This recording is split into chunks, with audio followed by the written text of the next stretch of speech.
Parking in front of a school for a business meeting, a millionaire noticed a 6-year-old girl crying alone by the gate.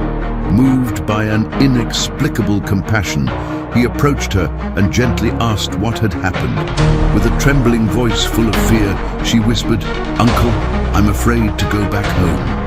At first, he thought it was just childish imagination, but when she revealed in disturbing detail what her stepfather had done to her and her mother the night before, his entire world collapsed. Arthur Monroe's world was built on the silence of numbers and the aroma of imported coffee that hung in his office on the top floor of the tallest building in the city. From that panoramic window, he didn't see people, but a chessboard where he moved his businesses, his investments, and his vast net worth with the precision of a grandmaster. On that frigid winter morning, New York City was a grey blur under a leaden sky. But in his mind, the colorful charts of the stock market danced, showing the steady growth of his fortune. Each new digit in his bank balance was another layer of protection against the kind of disorder that emotions brought, a chaos he had eliminated from his life a decade ago. At 35, Arthur was the architect of his own empire, a man who confused stock value with the value of a life and who measured generosity in press releases. His most recent donation to a children's home, and, for example, had already generated a positive uptick in his brand's perception, an excellent return on investment. His concentration was broken by the soft buzz of the intercom. "Mr. Monroe," said the velvety voice of Beatrice, his executive assistant. "Pardon the interruption, but there's a visitor, a rather insistent one." Arthur frowned, his eyes still fixed on the screen displaying quotes in dollars and euros. "I have no scheduled meetings, Beatrice. Tell them I'm busy." There was a hesitant pause. "I already have, sir." But she refuses to leave. She's a very small visitor. Curiosity, an emotion Arthur rarely allowed himself, pricked at his armored mind. A child, perhaps a partner's daughter, lost in the building. "Send her in. I have 2 minutes," he said, more out of boredom than anything else, straightening his silk tie as if preparing to receive a foreign dignitary. The solid oak door swung open, and through it entered the most incongruous figure that Sanctuary of Capital had ever witnessed. A girl of perhaps 6, with long brown braids and eyes of the same color, so large and serious they seemed to carry the weight of the world. She wore a simple, slightly faded cotton dress and worn shoes, but they were immaculately clean. In her small hands, she clutched with surprising force a plump, pink piggy bank, which seemed to vibrate with the jingle of coins. She walked timidly to the imposing mahogany desk, the sound of her steps muffled by the Persian rug. There, under the calculating gaze of the multimillionaire, she stretched out her arms and placed the piggy bank on the polished surface with a dull thud. Arthur raised an eyebrow, amusement beginning to dance in his eyes. "And what might this be?" he asked, his voice softer than he'd intended. The girl looked up at him, unwavering. "It's all my money," she said, her voice clear and firm. "I want to hire you." A laugh escaped Arthur's lips, a rare, rusty sound. "Hire me? For what, little one?" The seriousness on the child's face did not diminish. On the contrary, it intensified. "I want you to marry my mom." Arthur's laugh died in his throat, replaced by a genuine bewilderment. He looked at the pink piggy bank, then at the girl's determined face.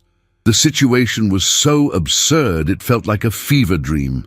He leaned forward, resting his elbows on the desk. "Listen, honey, I don't think you understand. Things don't work that way." But the girl interrupted him, her voice filled with an unshakable conviction. "My mom said the great love of her life was the richest man in the city. She always talks about him when she thinks I'm asleep. It makes her sad. And I know you're the richest man. Your name is in the paper. If you marry her, she'll be happy again." Arthur felt a pang of something that might have been pity, a childish fantasy born from a mother's melancholy words. To end the bizarre conversation, he decided to play along. "I see. That's quite a proposal. And what's the name of this mother of yours, who has such expensive taste?" The girl took a deep breath, as if the name was sacred. "Her name is Elena. Eleanor."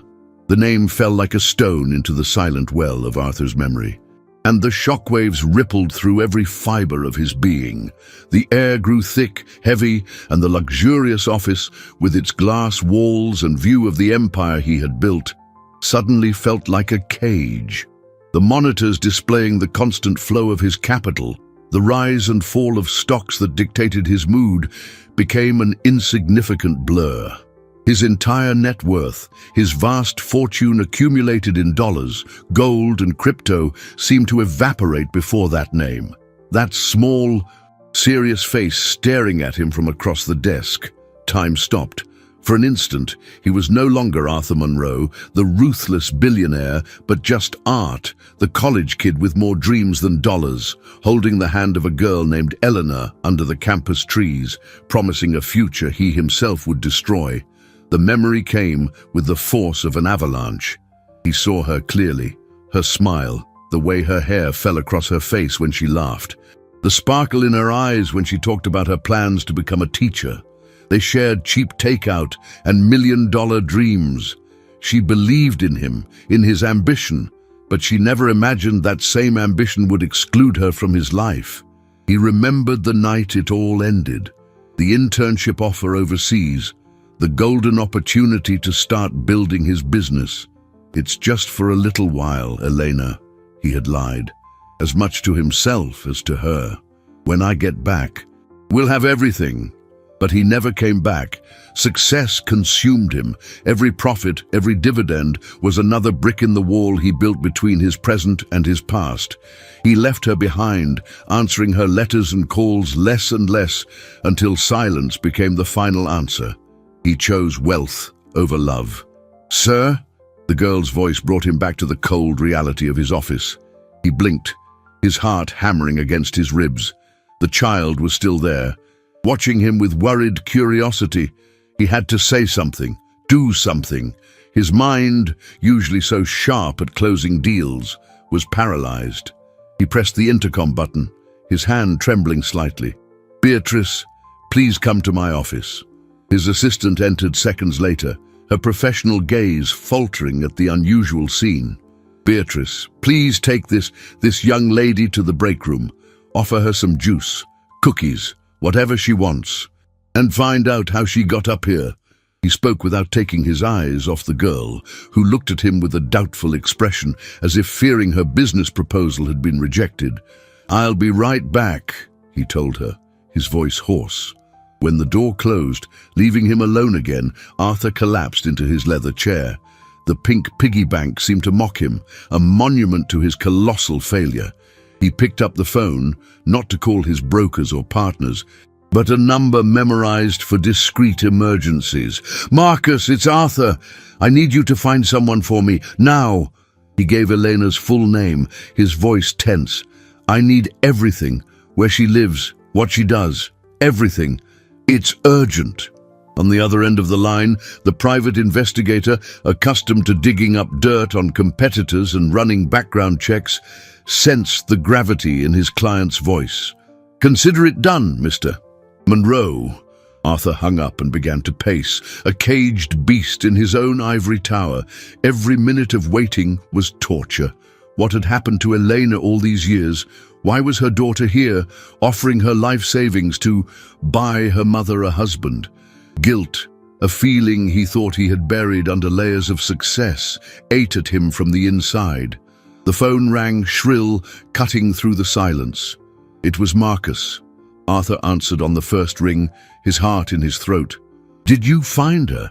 "Yes, sir, the P," I said, his voice strangely restrained. "But it's not straightforward. She's not at home." A chill ran down Arthur's spine. "Where is she, Marcus?" There was a pause, and when the man spoke again, each word was a blow. "She's in the hospital, the intensive care unit at Metropolitan General. Sir, from what I gather, her situation is extremely critical." The detective's words echoed in Arthur's mind, like the death knell of a world he had tried to forget. ICU, public hospital, critical. Each term was a knife tearing through the armor of indifference he had spent a decade forging. The image of Elena, vibrant and full of life, was violently replaced by a terrifying vision of tubes, monitors, and the sterile chill of an intensive care unit. He hung up the phone without saying goodbye, his hand falling limply to his side. The air in his office felt thin, hard to breathe. He walked to the window, but the city below, with its ceaseless flow of life and commerce, offered no comfort. For the first time in years, his vast net worth seemed useless, a pile of colorful paper with no real value. What good was an empire if the only person who had ever loved him for who he was, not what he had, was fighting for her life in a hospital he'd never even glanced at? The guilt hit him with full force, a nauseating wave of remorse. He had abandoned her. He had traded her for numbers on a screen, for profits and interest that fed his ego but left his soul starving. While he was accumulating assets, she had been facing something terrible, alone. The little girl, now sipping juice in his break room, was living proof of the time he'd lost, of a life that had gone on without him, a life that he now feared might be coming to an end. The thought that her daughter wasn't his shot through him for a moment, a complex mix of relief and an inexplicable pang of loss. But that question seemed trivial in the face of the situation's urgency. The child's mother needed help, and he was the only one who knew, the only one who, ironically, had the resources to intervene. The calculated generosity he had always practiced now seemed like a sick joke. This wasn't about image or return on investment. This was about Elena. He acted on instinct, his business mind taking over to mask the emotional storm. He called the director of one of the most expensive and renowned hospitals in the country, a man who had benefited from his strategic donations in the past. "Dr. Evans, I need a favor, a big one." In minutes, he had articulated a plan, an immediate transfer, the best specialists, the most equipped suite. Money opened doors, and Arthur was about to kick them down. Next, he called the investigator again.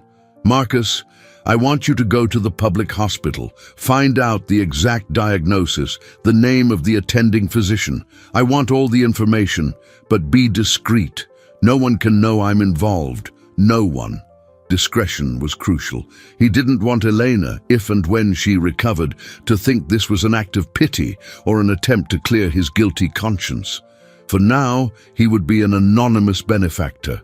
When Beatrice returned to his office, she found a transformed man. The cold calm had been replaced by a feverish energy. "The girl, what's her name?" he asked abruptly. "Lucy, sir. Her name is Lucy." Lucy, a name meaning light. How ironic for a child living in the shadow of a tragedy. Beatrice, arrange for a car. Take Lucy home safely. Get the address. But don't ask questions. Tell her her proposal is under review. It was the best excuse he could invent. After they left, the silence of the office became oppressive again. He couldn't work, couldn't focus on his multi-million-dollar deals. The only thing that mattered was the report he was waiting for from Marcus. The wait was the longest of his life. When the phone finally rang, he snatched it up. Marcus's voice was somber. "I got the information, Mr. Monroe. The diagnosis is a rare and aggressive autoimmune disease. The treatment is experimental, extremely expensive, and not available through the public health system. They're just keeping her stable." Arthur closed his eyes, the reality crushing him. "And the girl?" he managed to ask. "Apparently, a neighbor brought her in. The mother collapsed suddenly 2 days ago.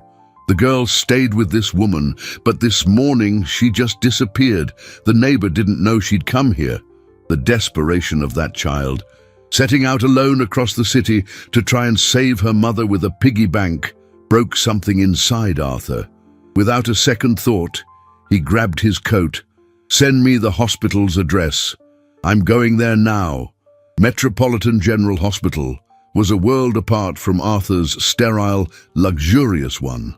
The smell of antiseptic mixed with the subtle odor of suffering hung in the air, and the once white corridors were now a yellowish hue from time and heavy use. People with tired, worried eyes huddled in plastic chairs, their faces a mosaic of hope and despair. For a man accustomed to entering places through the front door, announced and revered, the need for anonymity was unsettling. He wore a baseball cap and sunglasses, a ridiculous camouflage that made him feel like a fugitive. His heart pounded, a mixture of fear, guilt, and an anxiety he hadn't felt since the days he'd risked all his seed capital on a dubious investment. But that risk had been purely financial. Now, what was at stake was Elena's life and his own sanity. Following Marcus's discreet instructions, he avoided the main entrance and found a side door leading to a quieter wing. The ICU was on the 3rd floor. Each step on the concrete stairs felt like it weighed a ton. He felt like an intruder, a ghost from a past that had no right to haunt this sacred place of struggle. Outside the unit's glass doors, he stopped. A sign warned, "Restricted access." Through the glass, he could see the rhythmic movement of nurses and doctors, figures in blue scrubs moving with professional calm amidst a tangle of technology and human fragility. He saw beds separated by curtains, each a small world of silent battle. His eyes searched for her, dreading what he would find. And then he saw her. She was in a bed in the corner, partially obscured by a monitor that blinked with green and red lights. Even from a distance, he recognized her, but it was a fragile, ethereal version of the Elena who lived in his memories. Her hair, which he remembered as full and lustrous, was dull and splayed across the pillow. Her face, once rosy and expressive, was pale and swollen. A thin tube ran into her nose, and several wires connected her still body to the machine that beeped beside her, a cruel metronome marking the precarious rhythm of her existence. She seemed to be asleep, or sedated, oblivious to the world and to the presence of the man who had shattered her heart. The sight broke him. The armor of self-control of Arthur Monroe, the unshakable billionaire, shattered into a million pieces. A sharp, raw, overwhelming pain pierced his chest. It was the pain of remorse, of loss, of what if. He leaned against the cold corridor wall, the air leaving his lungs. This was all his fault. If he hadn't abandoned her, if he had been by her side, maybe things would be different. Maybe she would have gotten an earlier diagnosis, better treatment. Maybe the stress of the precarious life he imagined she must have led hadn't aggravated her condition. He was the richest man in the city, with a net worth that could fund research and build hospitals, yet he had allowed the woman he loved to end up here, dependent on the charity of an overburdened healthcare system. The irony was crushing. He, who controlled the cash flow of conglomerates, had no control over the life slipping away just a few feet from him. A tired-looking doctor walked past. Arthur stopped him, his voice barely a whisper. "The patient in bed 3, Elena. What's the prognosis?" The doctor looked at him, surprised by the direct question from a stranger. "Are you family?" Arthur hesitated. "I'm an old friend." The doctor sighed, a sound heavy with exhaustion. "Her condition is critical. We're doing everything we can to keep her stable, but the disease is progressing quickly. The treatment she needs, it costs hundreds of thousands of dollars, and even then, there are no guarantees." Those words, which to anyone else would have been a death sentence, were a call to action for Arthur. Despair gave way to a cold determination. He had the money. The cost was not an obstacle. The real challenge would be something else entirely. How could he save her without revealing his role in it all? How could he repair a decade-old mistake without her hating him for it? He walked back to his car, his mind working a mile a minute. The plan to transfer her to a private hospital was in motion. He would cover all the costs, anonymously, through a shell foundation. It was the least he could do. But as he drove away from that place of pain, a new question began to haunt him, one that little Lucy's presence had planted in his mind. The girl wasn't his daughter, Marcus had confirmed, so who was her father? And where was he while the mother of his child was fighting for her life? The search for Eleanor was over, but a new, far more complex mystery was just beginning. The following days blurred into a flurry of clandestine logistics and mounting anxiety for Arthur. He operated from the shadows, moving his immense capital like a secret general in a war for Elena's life.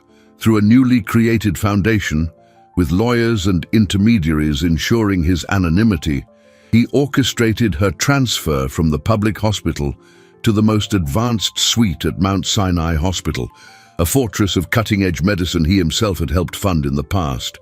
Every detail was meticulously planned: the private, state-of-the-art ambulance, the elite medical team awaiting her, the room that looked more like a luxury apartment overlooking a tranquil garden. He paid for everything, the astronomical figures debited from his accounts without him even blinking. Money, once a means to accumulate power and status, now had a single, desperate purpose: to buy Elena time. Meanwhile, he tasked Marcus with investigating the whereabouts of Lucy's father. The information came quickly, and it was as bleak as he'd feared. The man, a musician with more dreams than responsibilities, had charmed Eleanor a few years after her split with Arthur. The relationship blossomed, and Lucy was born, a brief period of happiness. However, when Elena received the diagnosis of the rare disease and the first debilitating signs began to show, the pressure became unbearable for him. Medical bills piled up. The future grew uncertain. He vanished. He simply packed a bag one day and left, leaving behind a sick woman and a small child with a vague note promising to return when he'd made it big.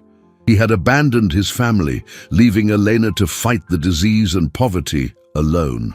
The anger Arthur felt was visceral, a cold fire burning in his chest. He hated the man for his cowardice, but a part of him, the honest, aching part, recognized the echo of his own abandonment. He had run away too. The difference was that he had run toward wealth, while the other had run from responsibility. But the result for Elena was the same: solitude in her moment of greatest need. This revelation only solidified his resolve. He couldn't fix the past, but he had the power to rewrite her and Lucy's future. He instructed Beatrice to take care of the girl. A nanny was hired, the elderly neighbor was generously compensated for her help, and Lucy was temporarily set up in a comfortable apartment near the new hospital, with the best of everything. The girl, confused but resilient, accepted the change, believing it was all part of the business plan to help her mum. Arthur visited the hospital every night, always after visiting hours, using his influence to gain unrestricted access. He would stand outside the glass-walled room, watching Elena sleep under sedation. Seeing her surrounded by the best medical technology his money could buy brought him minimal relief. The doctors were optimistic. With the new experimental treatment, her chances had significantly improved, but the guilt still haunted him. He was an anonymous benefactor, a ghost paying the bills. The emotional distance was torture. He wanted to go into that room, hold her hand, and beg for forgiveness, but he couldn't. The fear of her reaction, of her hatred, paralyzed him. The turning point came on a Tuesday night. The doctors decided to reduce her sedation to assess her neurological response. Arthur was in his usual spot, on the other side of the glass, when he saw her eyelids flutter. His heart leaped. Slowly, painfully, Elena opened her eyes. Her gaze was confused, wandering around the unfamiliar room, the expensive equipment. And then her eyes found his. For an instant, there was only recognition, surprise. But then the fog of confusion cleared, replaced by a storm of emotions he knew all too well: pain, hurt, and a cold fury that shot through the glass and hit him like a fist. Her lips moved, forming a single word he couldn't hear: but understood perfectly. You. With an effort that seemed to consume all her energy, she pressed the nurse's call button. When the professional entered, Eleanor pointed a trembling finger in Arthur's direction. Her eyes never left his, burning him with a decade of repressed pain. The nurse looked at Arthur, confused, then back at her patient. Elena spoke, her voice weak and hoarse, but laced with an unshakable force. Get him out. I don't want to see him ever again." Her request, an order fired from her sickbed, was the most brutal rejection Arthur had ever faced. He, the man who bought everyone and everything, had just been thrown out by the one person whose acceptance he now craved more than his entire net worth. Eleanor's command, delivered with the faint voice of someone struggling to breathe, had the impact of a vault door slamming shut in his face. Arthur stepped back instinctively, as if from a physical blow. The nurse, caught in the middle of the silent, intense drama, looked at him with an expression that mixed professionalism with a hint of pity. "Sir, I think it's best if you leave," she said, her voice gentle but firm. He didn't argue, he just nodded, feeling Elena's glare burning into his back as he walked away down the polished corridor, each footstep an echo of his defeat. The man who moved markets with a phone call, who swayed boards with a gesture, was powerless against the will of a woman tethered to a hospital bed. His money could buy the best treatment, the most luxurious room, but it couldn't erase 10 years of silence and abandonment. In the days that followed, the hospital became an impenetrable fortress. Elena's instructions were clear and absolute. Arthur Monroe was forbidden to visit. He tried to use his influence, speaking to the hospital director, but Dr. Evans was adamant. "Mr. Monroe, your generosity is immeasurable, but the patient's rights are sovereign. She is lucid and has made it clear she does not want you here. If we force it, the emotional stress could seriously compromise her recovery. I'm sorry." The irony was cruel. He was paying a fortune to save her, yet his very involvement was deemed a threat to her health. He was relegated to the status of a bank statement, an anonymous source of funds, while the real work of healing, physical and emotional, happened far from his sight. Frustration consumed him. He spent his nights awake, his mind circling a problem that couldn't be solved with logic or capital. He received daily updates from the doctors, cold, clinical reports on cell counts and treatment response. She was improving slowly. Every small medical victory was a stab to his heart because he couldn't share it, couldn't see the relief on her face, couldn't offer a word of comfort. It was in this vacuum of powerlessness that a new problem arose from a completely unexpected direction. The media. A gossip columnist, known for his nose for scandalous stories involving the city's elite, published a cryptic item. Which tech billionaire, known for his heart of ice, is secretly footing the $1 million medical bill for a mystery lady in distress at Mount Sinai? Sources say the connection is older and deeper than his PR team would like to admit. The item was vague, but for anyone in Arthur's social circle, the pieces fit. The leak had likely come from a hospital staffer, tempted by a quick payout. Within hours, the story exploded. Arthur Monroe's mystery philanthropy became the talk of the town. His name, which he had fought so hard to keep out of the equation, was now indelibly linked to Elena. His company's phones rang off the hook. Reporters camped outside his office and the hospital. Speculation ran wild. Was she a secret lover? An illegitimate child? A former employee with whom he'd had an affair? The narrative painted a sensationalist picture that threatened not only his privacy, but his business reputation, which was built on an image of impeccable control and rationality. His partners, men who, like him, valued profit above all else, were furious. In an emergency board meeting they called, the tension was palpable. "Arthur, what the hell is going on?" demanded Richard, the senior board member. "Your personal life is becoming a circus, and it's dragging the company's name through the mud." The stock dropped 2% this morning because of these rumors.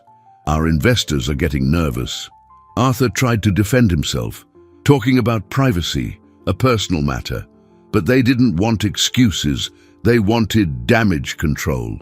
"This isn't personal anymore, Arthur. It's a cash flow problem. This distraction is costing the company money. You need to fix this. And fast." He left the meeting feeling the weight of the world on his shoulders. On one side, Elena, who repelled him. On the other, the empire he had built, now threatened by his attempt at redemption. And in the middle of it all, little Lucy, an innocent child he was trying to shield from the hurricane he had created. The situation was spiraling out of control. He was trying to right a past wrong. But every step he took seemed to create an even bigger disaster in the present.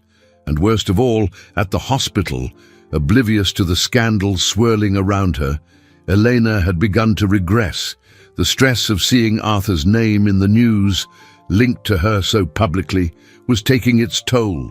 Arthur's world was disintegrating, piece by piece. The pressure was coming from all sides, a relentless siege that threatened to suffocate him.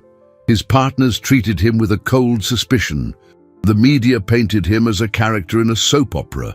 And Elena, the reason for all the turmoil, refused to speak to him, communicating only through nurses and lawyers he himself was paying for. He felt like a man trying to put out a forest fire with $100 bills. The only light in the chaos was little Lucy. He visited her at the temporary apartment, always under the guise of being a family friend sent to help. The girl's innocence was a balm to his tormented soul. They played with building blocks, read stories about dragons and princesses, and for a few moments Arthur could forget the weight of his net worth and the complexity of his mistakes. It was during one of these visits that the ground gave way beneath him. Lucy was drawing at a low table, concentrating, her tongue sticking out. Arthur watched her, a melancholic smile on his lips.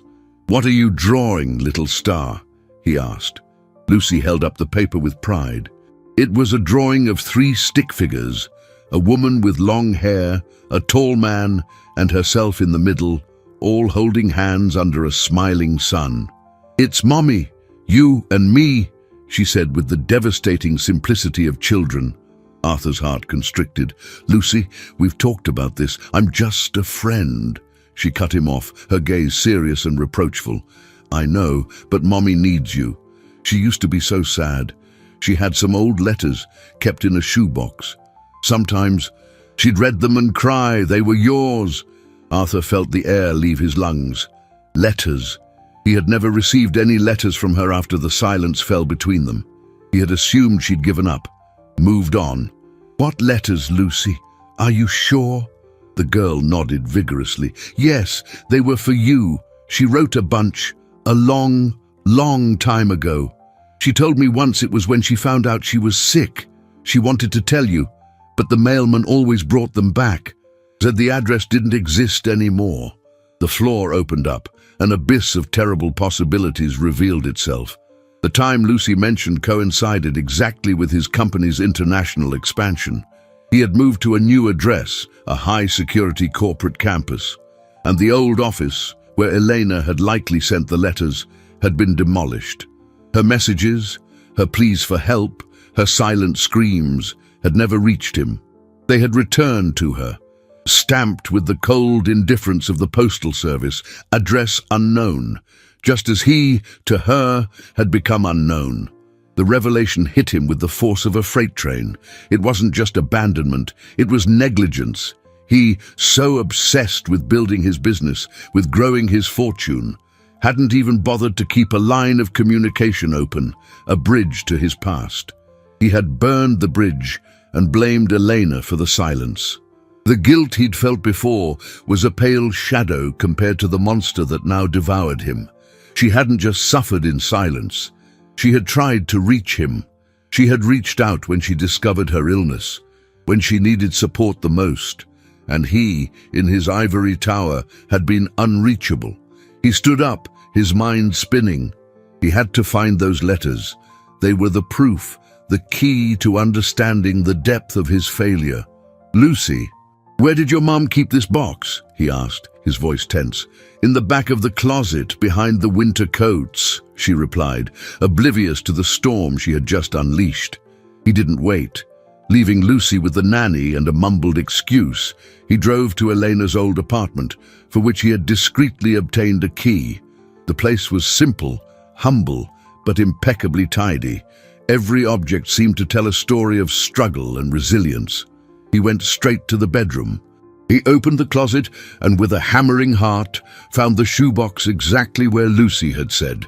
His hands trembled as he lifted the lid. Inside was a stack of envelopes, yellowed with age, all addressed to him, in her elegant, familiar handwriting. And on each one, the cruel red stamp, "Return to sender." He took the first letter, opened the envelope with reverent care, and began to read. And with every word, the truth of the last 10 years unfolded. A narrative of pain, fear, and loneliness that he, in his arrogance, never knew existed. The letters trembled in his hands.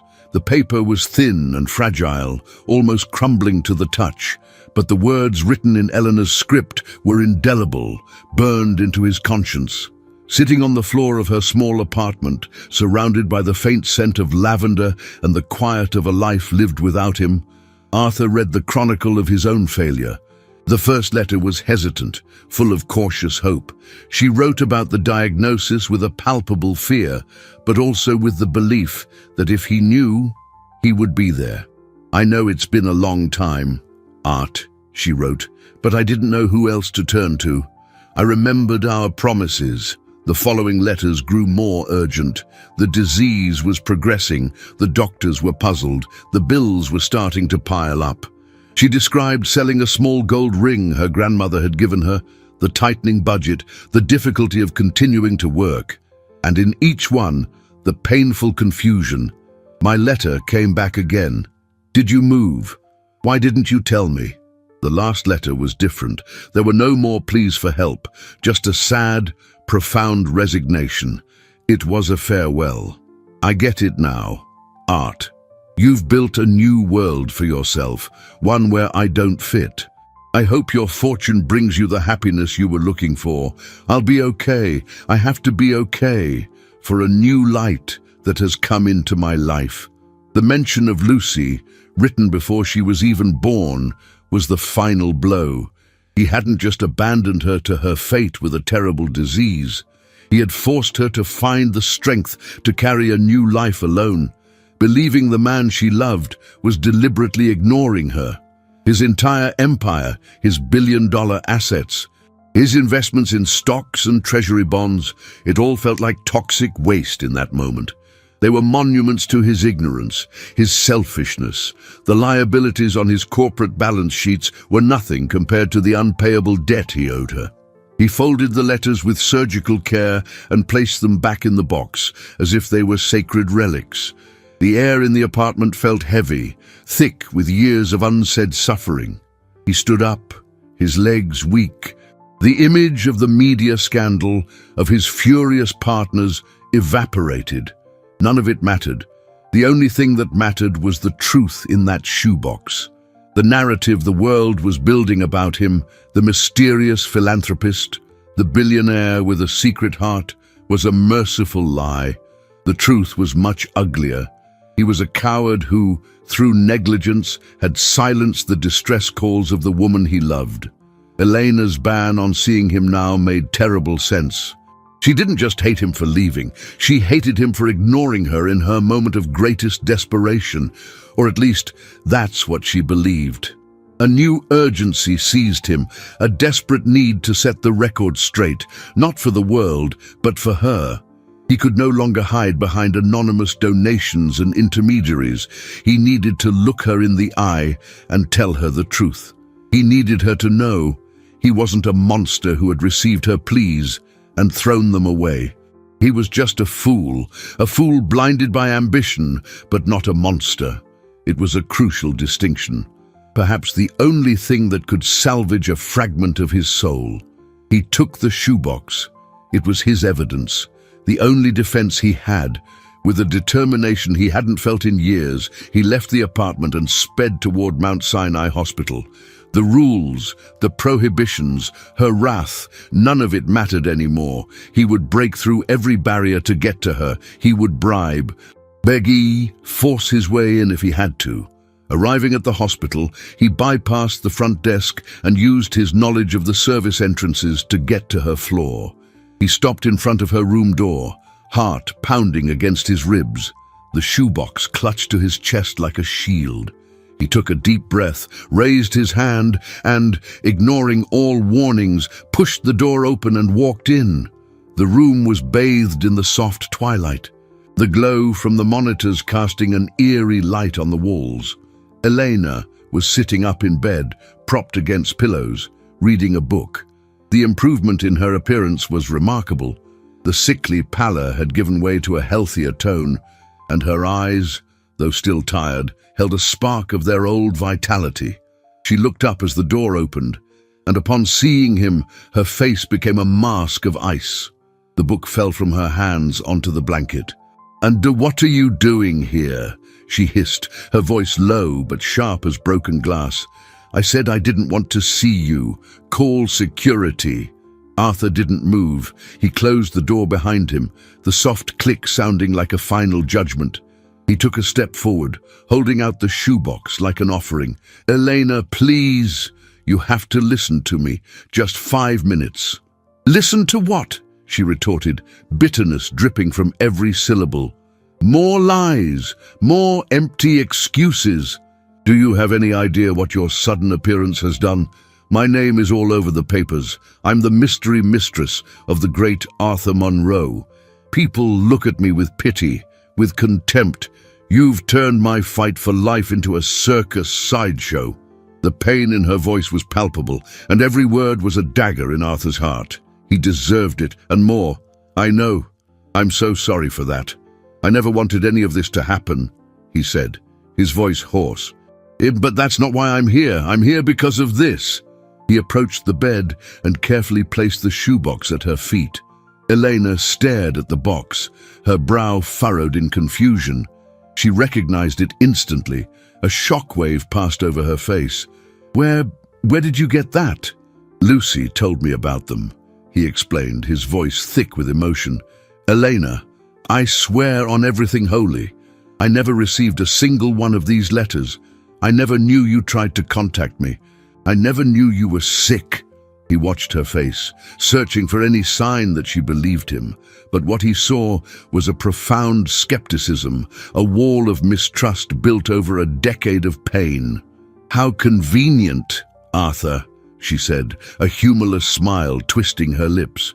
"A perfect excuse, found at just the right time. You were always good with narratives, with crafting an image that suits you." The accusation wounded him more than any insult. He opened the box, took out the stack of envelopes, and held them out to her. "Look at the stamps, Eleanor. Return to sender. Address unknown. I was expanding the company. I moved offices, countries. I was an idiot, a work-obsessed fool who cut all ties with his past. I was negligent, but I didn't ignore you. I didn't know." Elena took the envelopes, her hands shaking. Her fingers traced her own handwriting, the postmarks, the red stamps that confirmed his story. She riffled through the letters, the pages of her own history of despair. A sob escaped her lips, a broken, fragile sound. The wall began to crack. The tears she had held back for so long began to stream down her face. They weren't tears of anger, but of a deep, ancient pain. The pain of having felt invisible, ignored, discarded. Arthur felt an overwhelming urge to hold her, to comfort her, but he stopped himself. He had no right. He stood there, motionless, accepting the weight of her grief as his penance. "I believed," she whispered through her sobs. "I believed you had read every word and chosen to do nothing, that your silence was an answer." "I know," he said, his own voice breaking. "And nothing I say can erase the pain that belief caused you. Nothing can give you back the years you suffered alone. But I'm here now, and I'm not going anywhere." He looked at her, his heart laid bare. All his wealth and power reduced to nothing before this fragile woman in a hospital bed. The truth was between them, finally. But the truth wasn't a cure. It was just the first step on a long, uncertain road. The door opened suddenly, and a nurse came in, stopping short at the scene. "Mr. Monroe, you can't be in here." Elena raised a hand, silencing her. She wiped her tears with the back of her hand and looked at Arthur, her eyes red and swollen, but holding a new clarity. "Stay," she said, her voice still weak but firm. "We need to talk." The nurse hesitated for a moment, glancing from Elena's determined expression to Arthur's tormented face, then quietly backed out, closing the door with a care that sealed the room in a bubble of tension and unspoken truth. The silence that followed was heavier than any words. It was filled with 10 years of misunderstanding, of lonely pain and empty success. Elena was the first to break it, her voice devoid of its earlier rage, now tinged with a deep weariness, the exhaustion of someone who had fought on too many fronts for too long. "Sit down, Arthur," she said, gesturing to the uncomfortable armchair by the bed. It wasn't an invitation, it was a command. He obeyed, feeling like a defendant before his judge. He wanted to speak, to explain more, but he knew it was her turn. He owed her his silence, at the very least. "You don't know what it was like," she began, her eyes fixed on a distant point on the wall, as if projecting a film of her past there. "You have no idea what it's like to get a diagnosis that sounds like a death sentence, and the first person you think of is the one who promised you the world, only to find out their world doesn't even have a mailing address anymore." She paused, taking a deep breath. "I didn't want your money, your fortune. I wanted support. I wanted the hand that held mine in college, but it wasn't there. So I did what I always do. I carried on.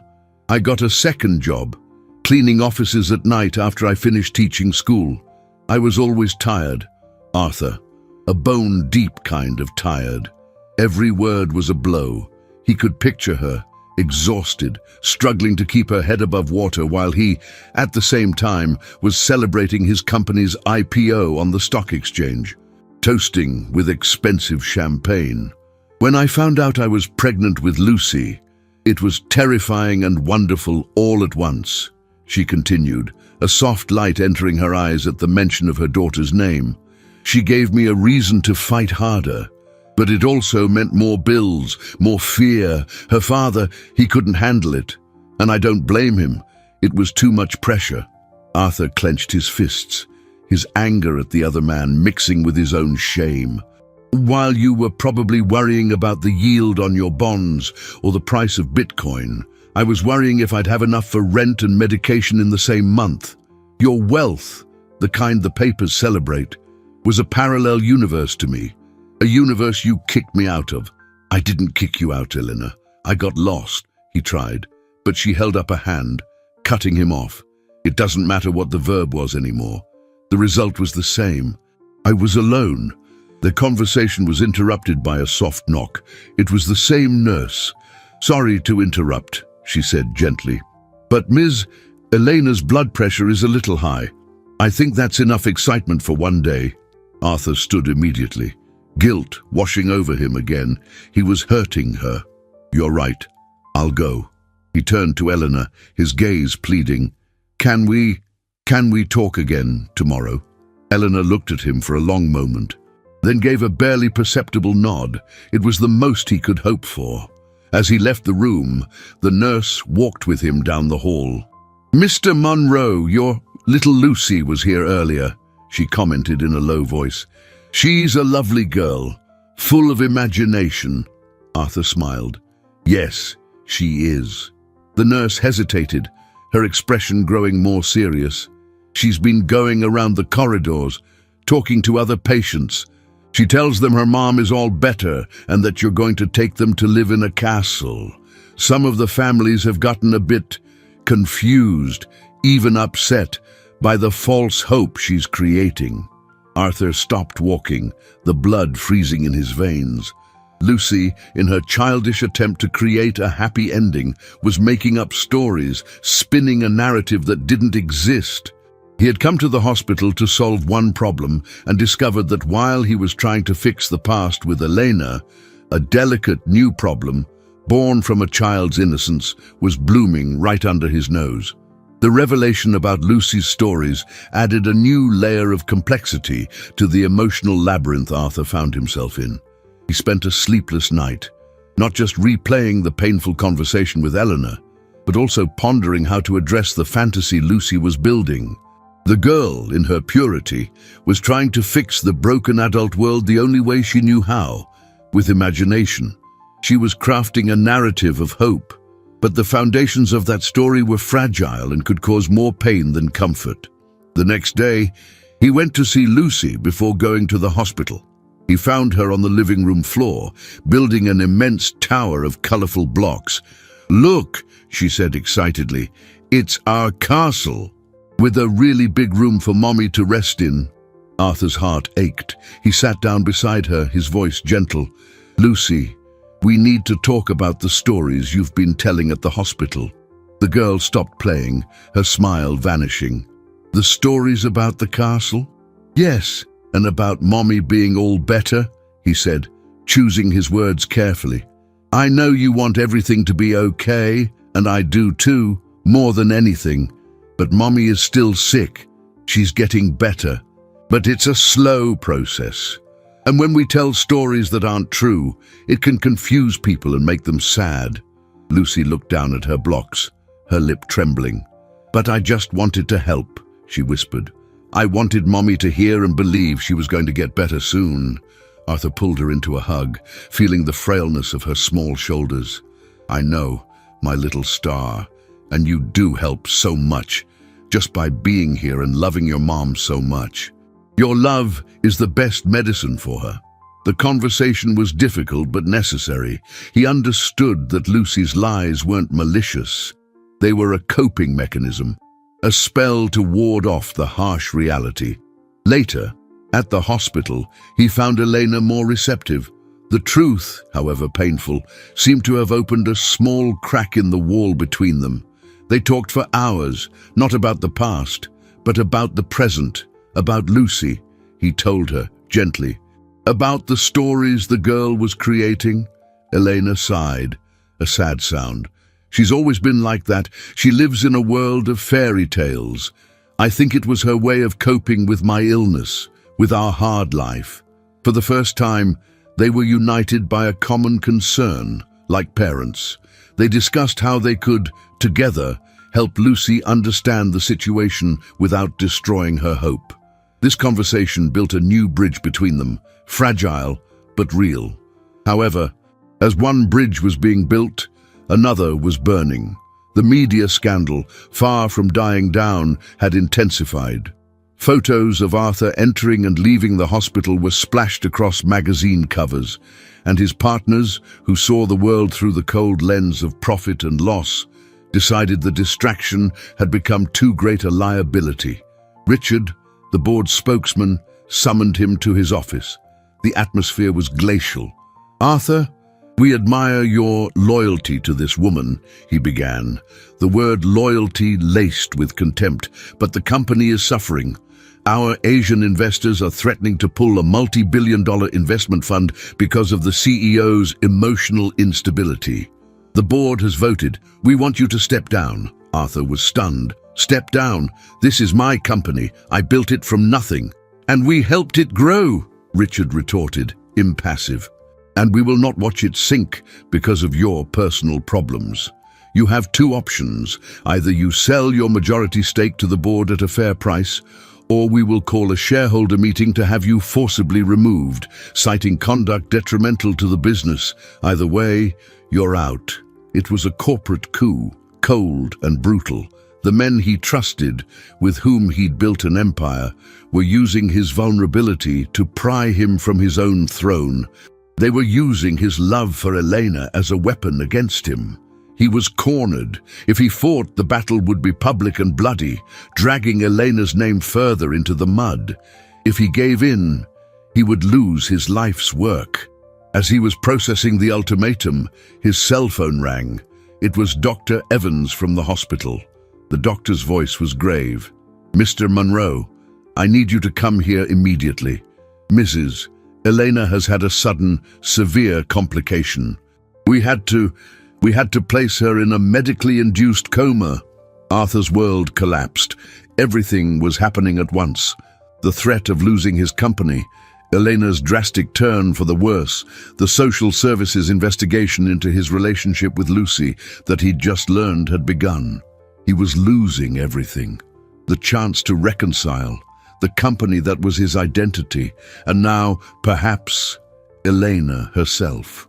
He looked at Richard, his face pale, and in his eyes, he saw not just the loss of his empire, but the abyss of a future without the woman he finally realized he couldn't live without. The hospital corridor became the epicenter of Arthur's collapse. The white walls seemed to close in, and the steady, rhythmic beeping from Elena's room was a form of torture, each sound a reminder that her life was hanging by a thread. Medically induced coma. The doctor's words echoed in his mind, clinical and cold, belying the catastrophe they represented, all the conversations, all the truths revealed, the fragile bridge they had started to build across the chasm of a decade. It all felt for nothing. He was outside the room, looking through the glass, just as he had been on the first day, but it was different now. Before, he was a ghost observing his past. Now, he was a man watching his future being erased before his eyes. Little Lucy sat in a chair beside him, huddled and small, clutching a stuffed rabbit with desperate force. The nanny had brought her at his request. He couldn't bear the thought of her being alone, but he also didn't know how to explain the gravity of the situation. To her, her mother was just taking a very, very deep sleep. But a child's intuition is powerful, and Lucy could feel the thick despair in the air. She didn't ask questions. She just stared at the door to the room, her face pale and serious, waiting for her mother to wake up. To see the girl's silent pain was like having salt rubbed in his own open wounds. He had failed Elena in the past, and he felt he was failing Lucy in the present. His phone vibrated incessantly in his pocket. His lawyers, his partners, the media, the business world didn't stop for personal drama. Richard's ultimatum hung over his head like a guillotine. Sell your company or be publicly humiliated. Lose your empire quietly, or fight and drag Elena's name into an even bigger scandal. He looked at Elena's serene, motionless face through the glass. The machines breathed for her, lived for her. The experimental treatment, her only hope, was crushingly expensive. The daily cost of the ICU was exorbitant. Without the cash flow from his company, how long could he sustain this? The fortune he had amassed was vast, but not infinite, especially in the face of a medical battle with no end in sight. It was then that the fourth battlefront opened. A severe-looking woman in a grey business suit approached them in the corridor.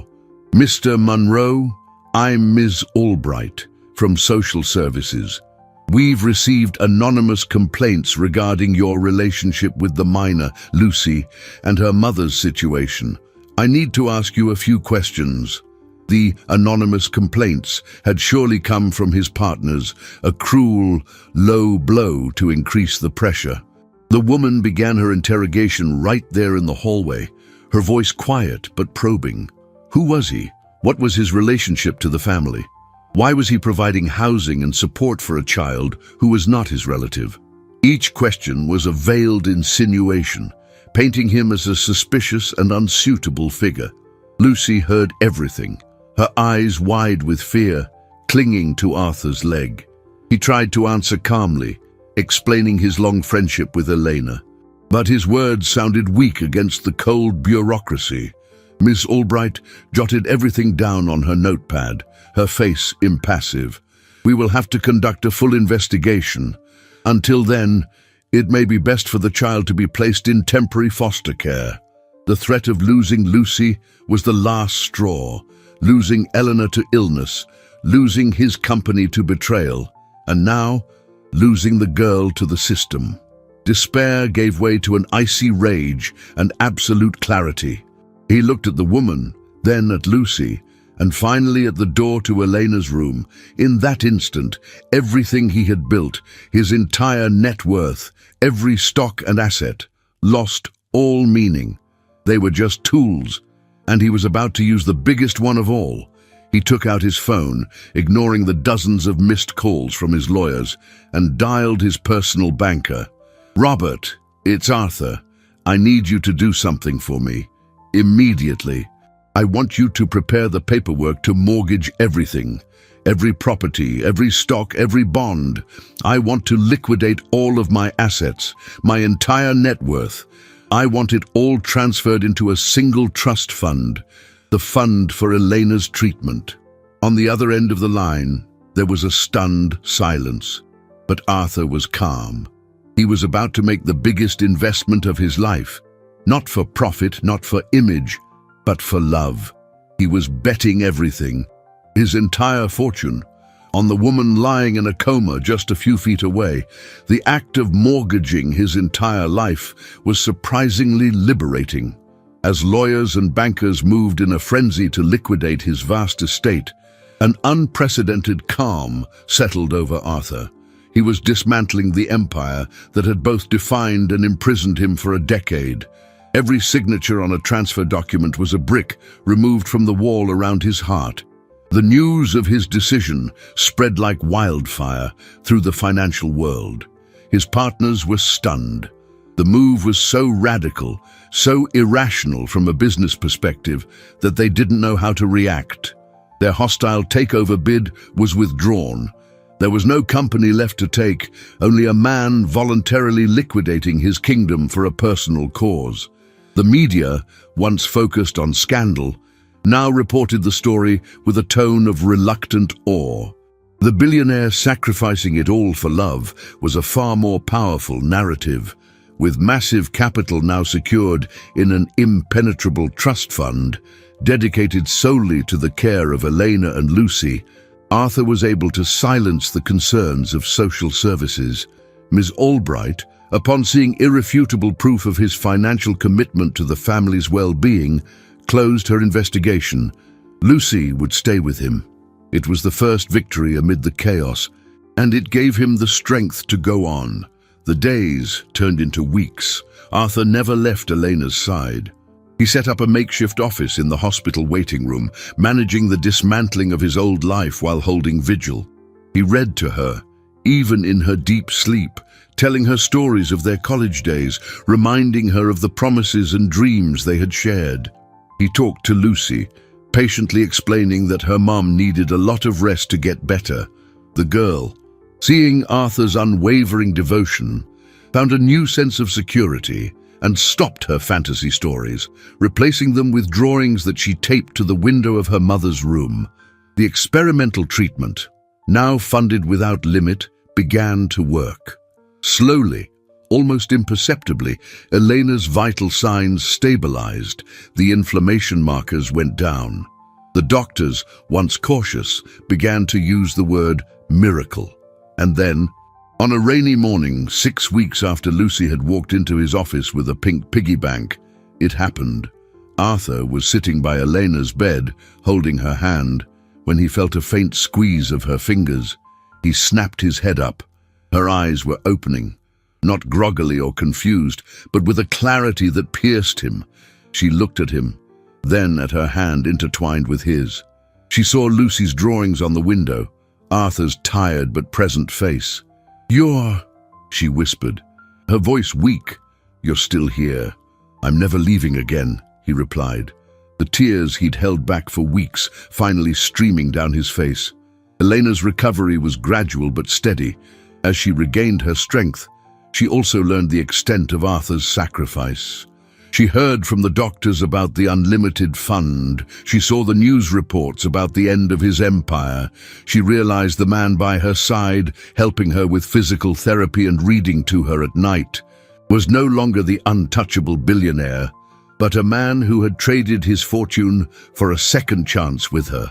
One afternoon, as the spring sun streamed through the window, She turned to him. "You lost everything, Arthur." "For me," he smiled. A genuine, light smile she hadn't seen since they were young. "I didn't lose anything, Elena. I was lost, and I found my way back home. It took me 10 years, but I finally understand what a real asset is. And it has nothing to do with stocks or dividends." In that moment, the last barrier between them dissolved, not out of gratitude, but out of a rediscovered love, purified by the fire of sacrifice and loss. She reached out and touched his face. "Welcome back, Art." The second victory was the sweetest, winning back her trust, her love, not through grand gestures of wealth, but through the constancy of his presence, the sincerity of his regret. They rebuilt their relationship day by day, in quiet conversations, in shared smiles, in the simple comfort of being together. The final victory came a few months later when Eleanor was discharged. Arthur took her and Lucy, not to one of his former mansions, which no longer belonged to him, but to a comfortable, welcoming house in the suburbs, a place meant to be a home, not a showpiece. The family Lucy had tried to buy with her piggy bank was finally together, bound not by a business contract, but by ties of love, forgiveness, and true sacrifice. A year later, the air in Arthur Monroe's house no longer smelled of imported coffee and the sterile scent of money, but of orange cake baking in the oven and freshly cut grass from the yard. The sound that filled the rooms wasn't the quiet hum of servers processing stock market data, but the infectious laughter of Lucy as she chased a newly adopted mutt around the backyard. Elena, her hair in a messy bun and a healthy glow in her eyes, watched from the porch, her hand resting on Arthur's shoulder. He no longer wore expensive suits, but a simple cotton shirt, and his face was not a mask of ruthless control, but etched with the soft lines of deep contentment. He had traded a panoramic view of the city for a clear view of everything that truly mattered. The old fortune, the assets and holdings, had become a distant memory, a story he would one day tell to teach the difference between price and value. In that backyard, under an arch of jasmine Elena had planted, they were married. The ceremony was simple, with just a few close friends and the neighbor who had looked after Lucy. There were no society photographers or newspaper columns. The little girl, in a white dress with a pink sash, was the flower girl and ring bearer. She walked solemnly across the lawn, not with a satin pillow, but carrying the old piggy bank, now empty and polished, with 2 simple gold bands nestled inside. When she handed it to Arthur, her eyes sparkled. "The business proposal is accepted," she whispered, and everyone laughed. In that moment, the most important transaction of Arthur's life was complete. It involved no capital or interest, but a promise sealed with a kiss that tasted of second chances. They were not idle. The energy Arthur once poured into expanding his multi-billion-dollar business was now channeled into a new venture. Together, he and Elena started the Helena Lucy Foundation. The seed money came from what was left of his old fortune, but their true investment was their time and experience. In a small office set up in a spare room of their house, they worked side by side. Elena, with her empathy and first-hand knowledge of hardship, coordinated direct support for families. Arthur, with his business acumen, managed the funds and sought partnerships to ensure the project's sustainability. They weren't seeking profit, but human return. The foundation offered not just financial aid for rare disease treatments, but also psychological and logistical support, everything Elena had lacked in her years of lonely struggle. Her past suffering was transformed into a purpose for the future. That evening, as the sun set, painting the sky in shades of orange and pink, Arthur looked at his new life. He watched Elena helping Lucy water the flowers, their laughter drifting on the air. He no longer had an empire of concrete and glass, but he was, for the first time, a truly wealthy man. The billionaire who had everything and owned nothing had learned the most valuable lesson from the unlikeliest of deal-makers. He discovered that the best investment a man can make isn't in stocks or crypto, but in the heart of the one he loves. The little girl who saved every penny to buy a father for her mother had taught the business world that the most valuable proposals don't come in contracts, but in pink piggy banks, filled with a currency that no stock exchange can quote, hope.